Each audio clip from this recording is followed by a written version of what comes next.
मस्जिद के अंदर जय श्री राम के नारे लगाने से धार्मिक भावनाएं आहत नहीं होती हैं और ये कहते हुए हाईकोर्ट ने आरोपियों को बरी कर दिया।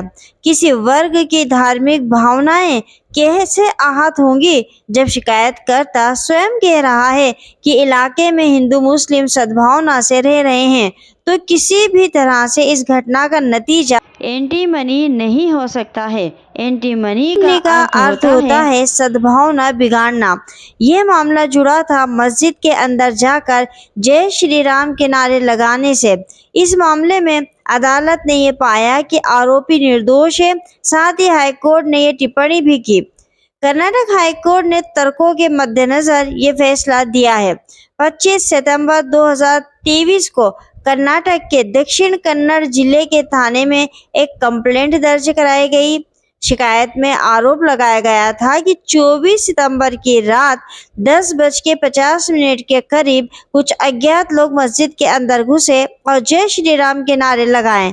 साथ ये भी आरोप लगाया कि इन लोगों ने धमकी भी दी व उस समुदाय को नहीं छोड़ेंगे। अगले दिन 25 सितंबर को इसकी कंप्लेंट थाने में लिखाई गई, जिसमें इस गतिविधि को अपराध माना गया।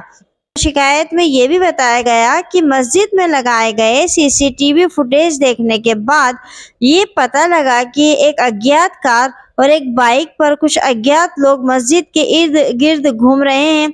इस हिसाब से कंप्लेंट दर्ज कराई गई।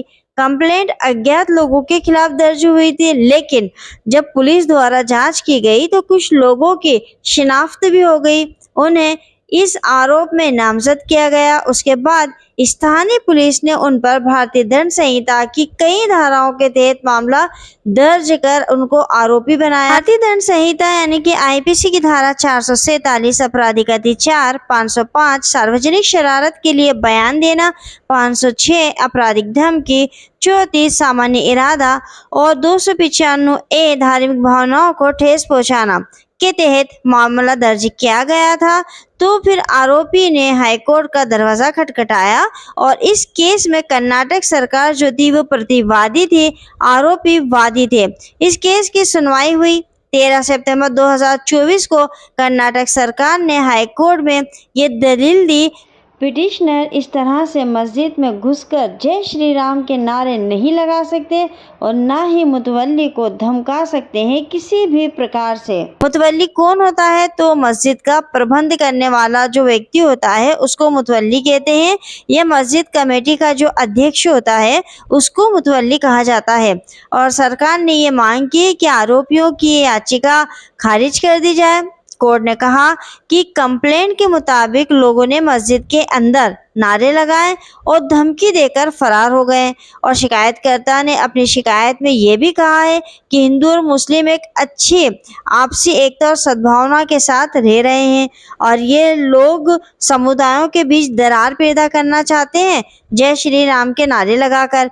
इसी बिना पर आपराधिक मामला रजिस्टर्ड किया गया। आईपीसी की धारा 295 ए ऐसे मामलों पर लागू होती है जहां धार्मिक भावनाएं आहत करने की नियत से किसी धर्म या धार्मिक मान्यताओं का जानबूझकर अपमान किया जाता है। कोर्ट ने कहा कि ये बात समझ से परे है कि किसी के जय श्री राम चिल्लाने से किसी वर्ग की धार्मिक भावना कैसे आहत हो सकती है, जबकि शिकायत करने वाला खुद ही कह रहा है कि हिंदू और मुस्लिम उस इलाके में सौहार्द के साथ रह रहे हैं।